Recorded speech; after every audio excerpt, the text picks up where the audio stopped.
দরজার কাছে যেয়ে বসেন, এখানে বসেন।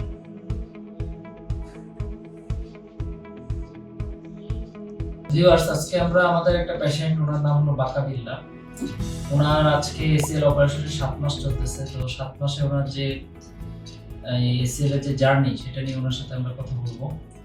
তো ওনার অপারেশনের পরে থেকে উনি খুবই পাংচুয়াল ছিলেন এবং প্রতিটা ফলো আপে আমাদের কাছে সময় মতো আসছে এবং মোটামুটি উনি নিয়ম কানুন মেনে চলছে আমাদের সাথে। তো আমরা আজকে বাকাবিল্লাহ সাহেবের কাছে শুনবো যে এই 7 মাস উনি কিভাবে, ওনার কিন্তু খুব ভালো রিকভারি। উনি আপনারা দেখলেন যে দৌড়ালেন উনি, এবং ওনার পুরো স্কোয়াড এবং ফুল মুভমেন্ট আছে। তা উনি কিভাবে এই সফলতাটা অর্জন করলেন সেটা শুনবো। এটা আপনাদের জন্য একটা একটা উদাহরণ হয়ে থাকবে যে আসলে এসিএল এর পরে কিভাবে চলতে হয়। আচ্ছা, আপনার ঘটনাটা একটু বলেন।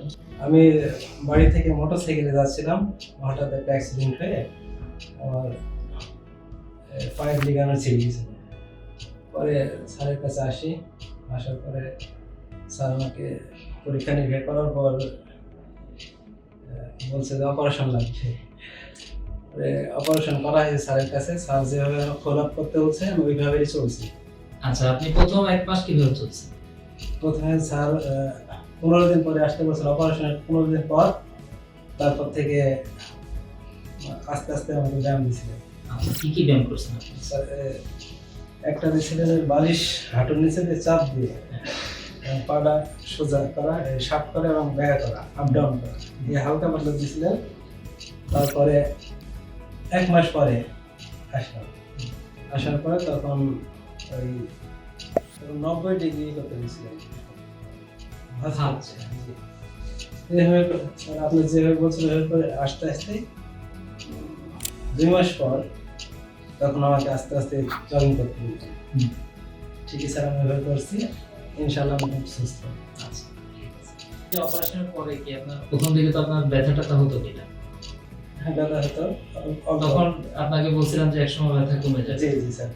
তো সেটা কি আপনি আস্তে আস্তে এই ব্যায়ামের আমি মাধ্যমে পরিপূর্ণ সুস্থ স্যার। দেখাবো? ঠিক আছে। আগে থেকে আমি পুরাই সুস্থ। আচ্ছা, আপনি এখন আপনার যে কর্মক্ষেত্র, সেখানে কি আগের মতো আপনি সব কাজ করতে জি স্যার, সব কাজ করতে পারি ইনশাআল্লাহ। আমি নামাজও পড়তে চাই। ওটা নামাজ পড়তেছি। তো আপনারা সবাই শুনলেন বাকাবিল্লাহ সাহেবের সফলতার ঘটনা। তো আসলে এটাই আমরা বলতে চাচ্ছিলাম যে এসিএল অপারেশনটা শুধু একটি অপারেশন না, এটা একটা জার্নি, এটা একটা যাত্রা। তো যেসব পেশেন্ট রিহ্যাবিলিটেশন এবং নিয়মকানুনগুলো সঠিকভাবে মানে, তাদের কিন্তু এইরকম বাকাবিল্লাহর মতো ভালো রেজাল্ট আসে। আর যাদের এই রিহ্যাবিলিটেশনটা ভালো হয় না, তাদেরই কিন্তু পায়ে স্টিফনেস, পা বাঁকা হতে সমস্যা, ব্যথা, এই প্রবলেমগুলো থাকে।